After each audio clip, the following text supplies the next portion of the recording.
So in a personal level, I wanted to apply and transfer all the knowledge that I got during my PhD and my thesis to develop new therapies for unmet medical needs, having a meaningful contribution to the society. So in the professional level, as you know, for me to be an entrepreneur was a challenge because everything was new, but that allowed me to grow, learning a lot of different new things. So at some point while I was doing my postdoc with another co-founder, we realized that the technology that we have developed through our research, we can apply to develop new and better biological drugs. So that made us to decide to turn that idea into a business project. So, as I said, we realized that we had a technology that can be applied to develop new drugs. So, and we realized that the best way to bring these ideas to the society was to creating a company.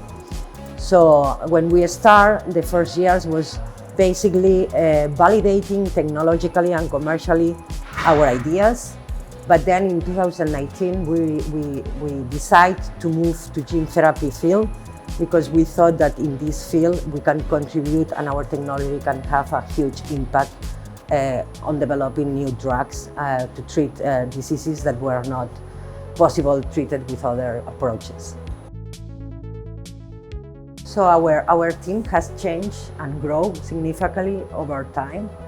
For example, in 2022 alone, we doubled in size, going from 9 full-time employees to almost 20. So what we did was basically identify our needs and our objectives, and then look for the best candidate to fill this role across the organization. So to do that, we have used our own network and also some recruiting companies that help us to find the best candidate for a specific role. So one of the most important strategic decisions that we took in the last years was to focus our company in the gene therapy. So at the beginning we were focused more in the base protein therapeutic drugs, and at some point we realized that in gene therapy we can have a huge impact, solving some limitations about the current gene therapy approaches. So I think one of the most important things is when you start a company, it's important that you are personally passionate about that and not just a big business idea, because you have to fight every day, and if you are passionate about that, in the hard times, it's less likely that you will give up. So I think it's because you care about that.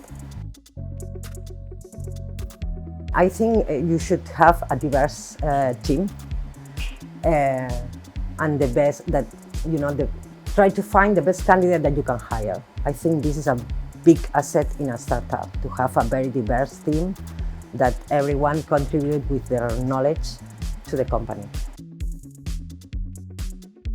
One of the things that I learned is to have time to help others, because at the beginning I was more focused on what I have to do and my task, and then I realized that it's good to have time to help others, because then you can build a better team for your company.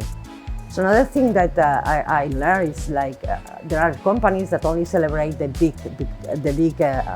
accomplishment, but I think it's good to define or to identify small victories, because if you celebrate these small victories, then it can boost the morale and give you a huge energy for the next steps.